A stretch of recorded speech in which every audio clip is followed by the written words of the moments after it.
Please sit for the reading of the Passion Gospel.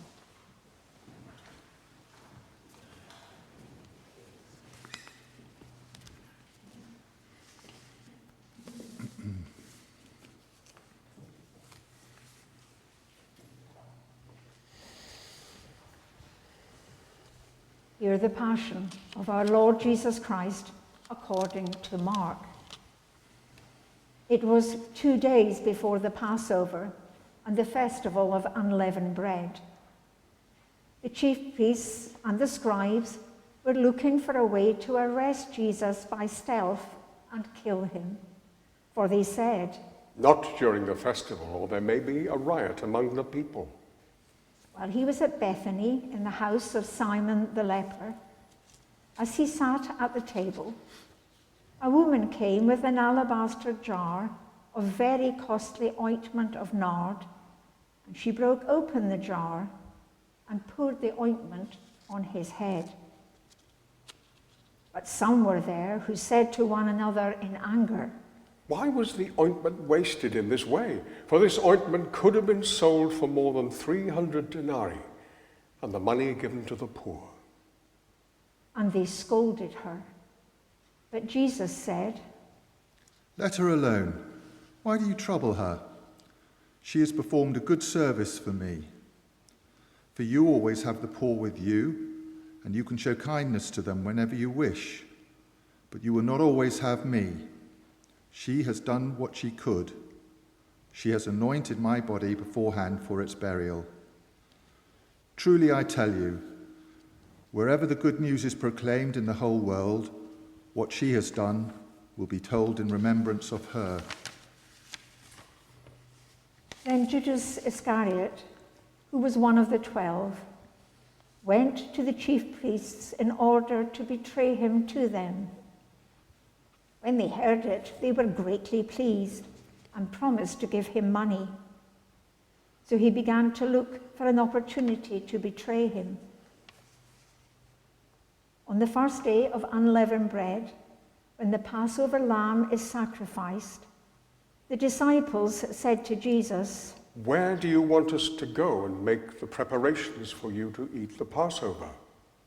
So he sent 2 of his disciples, saying to them, "Go into the city, and a man carrying a jar of water will meet you. Follow him, and wherever he enters, say to the owner of the house, 'The teacher asks, where is my guest room where I may eat the Passover with my disciples?' He will show you a large room upstairs, furnished and ready. Make preparations for us there." So the disciples set out and went to the city and found everything as he had told them, and they prepared the Passover meal. When it was evening, Jesus came with the 12, and when they had taken their places and were eating, Jesus said, "Truly I tell you, one of you will betray me, one who is eating with me." They began to be distressed and to say to him one after another, "Surely not I." Jesus said to them, "It is one of the 12, one who is dipping bread into the bowl with me. For the Son of Man goes as it is written of him, but woe to that one by whom the Son of Man is betrayed.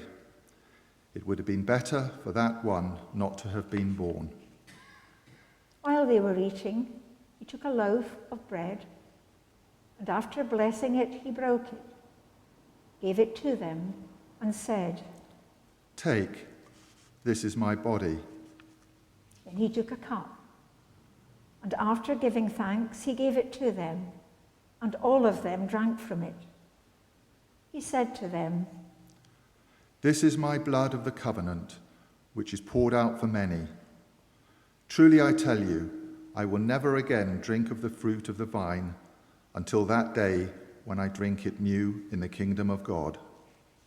When they had sung the hymn, they went out to the Mount of Olives, and Jesus said to them, "You will all become deserters, for it is written, 'I will strike the shepherd, and the sheep will be scattered.'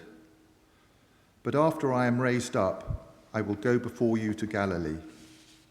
Peter said to him, "Even though all become deserters, I will not."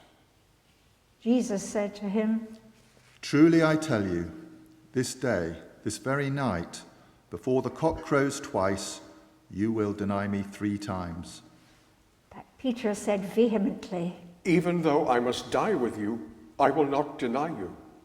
and all of them said the same. They went to a place called Gethsemane, and Jesus said to his disciples, Sit here while I pray." He took with him Peter and James and John and began to be distressed and agitated and said to them, "I am deeply grieved, even to death. Remain here and keep awake." Going a little further, he threw himself on the ground and prayed that if it were possible, the hour might pass from him. He said, "Abba, Father, for you all things are possible. Remove this cup from me. Yet, not what I want, but what you want." Jesus came and found them sleeping, and he said to Peter, "Simon, are you asleep? Could you not keep awake for 1 hour? Keep awake and pray that you may not come into the time of trial. The spirit is indeed willing, but the flesh is weak." And again he went away and prayed, saying the same words. And once more he came and found them sleeping, for their eyes were very heavy, and they did not know what to say to him. He came a 3rd time and said to them, "Are you still sleeping and taking your rest? Enough. The hour has come. The Son of Man is betrayed into the hands of sinners. Get up, let's be going. See, my betrayer is at hand." Immediately, while he was still speaking, Judas, one of the 12, arrived, and with him there was a crowd with swords and clubs from the chief priests, the scribes, and the elders. Now the betrayer had given them a sign, saying, "The one I will kiss is the man. Arrest him and lead him away under guard." So when he came, he went up to him at once and said, "Rabbi." and kissed him. Then they laid hands on him and arrested him. But one of those who stood near drew his sword and struck the slave of the high priest, cutting off his ear. And Jesus said to them, "Have you come out with swords and clubs to arrest me as though I were a bandit? Day after day I was with you in the temple, teaching, and you did not arrest me. But let the scriptures be fulfilled." All of them deserted him and fled. A certain young man was following him, wearing nothing but a linen cloth. They caught hold of him, but he left the linen cloth and ran off naked. They took Jesus to the high priest, and all the chief priests, the elders, and the scribes were assembled. Peter had followed him at a distance, right into the courtyard of the high priest, and he was sitting with the guards, warming himself at the fire. Now the chief priests and the whole council were looking for testimony against Jesus to put him to death, but they found none. For many gave false testimony against him, and their testimony did not agree. Some stood up and gave false testimony against him, saying, "We heard him say, 'I will destroy this temple that is made with hands, and in 3 days I will build another, not made with hands.'" But even on this point, their testimony did not agree. Then the high priest stood up before them and asked Jesus, Have you no answer? What is it that they testify against you? But he was silent and did not answer. Again, the high priest asked him, Are you the Messiah, the Son of the Blessed One? Jesus said, I am. And you will see the Son of Man seated at the right hand of the power, and coming with the clouds of heaven. Then the high priest tore his clothes and said, Why do we still need witnesses? You have heard his blasphemy. What is your decision? all of them condemned him as deserving death. Some began to spit on him, to blindfold him, and to strike him, saying to him, Prophesy! The guards also took him over and beat him. While Peter was below in the courtyard, one of the servant girls of the high priest came by. When she saw Peter warming himself, she stared at him and said, You also were with Jesus, the man from Nazareth? But he denied it, saying, I do not know or understand what you are talking about. And he went out into the forecourt. Then the cock crowed. And the servant girl, on seeing him, began again to say to the bystanders, This man is one of them. But again he denied it. Then after a little while, the bystanders again said to Peter, Certainly you are one of them, for you are a Galilean. but he began to curse, and he swore an oath. I do not know this man you are talking about. At that moment, the cock crowed for the second time. Then Peter remembered that Jesus had said to him, Before the cock crows twice, you will deny me 3 times. And he broke down and wept. As soon as it was morning, the chief priests held a consultation with the elders and scribes and the whole council. They bound Jesus, led him away, and handed him over to Pilate. Pilate asked him, Are you the king of the Jews? Jesus answered him. You say so.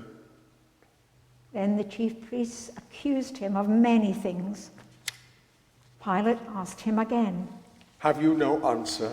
See how many charges they bring against you. but Jesus made no further reply, so that Pilate was amazed. Now at the festival, he used to release a prisoner for them, anyone for whom they asked. Now a man called Barabbas was in prison with the rebels, who had committed murder during the insurrection. So the crowd came and began to ask Pilate to do for them according to his custom. Then he answered them, Do you want me to release for you the king of the Jews? for he realized that it was out of jealousy that the chief priests had handed him over. But the chief priests stirred up the crowd to have him release Barabbas for them instead. Pilate spoke to them again. Then what do you wish me to do with the man you call the king of the Jews? They shouted back. Crucify him. Pilate asked them, Why? What evil has he done? But they shouted all the more. Crucify him. So Pilate, wishing to satisfy the crowd, released Barabbas for them. And after flogging Jesus, he handed him over to be crucified. Then the soldiers led him into the courtyard of the palace, that is the governor's headquarters, and they called together the whole cohort. And they clothed him in a purple cloak, and after twisting some thorns into a crown, they put it on him. and they began saluting him. "Hail, King of the Jews!" They struck his head with a reed, spat upon him, and knelt down in homage to him. After mocking him, they stripped him of the purple cloak and put his own clothes on him. Then they led him out to crucify him. They compelled a passerby who was coming in from the country to carry his cross. It was Simon of Cyrene, the father of Alexander and Rufus. They brought Jesus to the place called Golgotha, which means the place of a skull. And they offered him wine mixed with myrrh, but he did not take it. And they crucified him and divided his clothes among them, casting lots to decide what each should take. It was 9 o'clock in the morning when they crucified him. The inscription of the charge against him read, "The King of the Jews." And with him they crucified 2 bandits, one on his right and one on his left. Those who passed by derided him, shaking their heads and saying, "Aha, you who would destroy the temple and build it in 3 days? Save yourself and come down from the cross." In the same way, the chief priests, along with the scribes, were also mocking him among themselves and saying, "He saved others. He cannot save himself. Let the Messiah, the King of Israel, come down from the cross now so that we may see and believe." Those who were crucified with him also taunted him. When it was noon, darkness came over the whole land until 3 in the afternoon. At 3 o'clock, Jesus cried out with a loud voice, Eloi, Eloi, lama sabachthani, which means, my God, why have you forsaken me? when some of the bystanders heard it, they said, "Listen, he is calling for Elijah." and someone ran, filled a sponge with sour wine, put it on a stick, and gave it to him to drink, saying, "Wait, let us see whether Elijah will come to take him down." And Jesus gave a loud cry and breathed his last. The curtain of the temple was torn in 2 from top to bottom. Now when the centurion who stood facing him saw that in this way he breathed his last, he said, Truly, this man was God's son.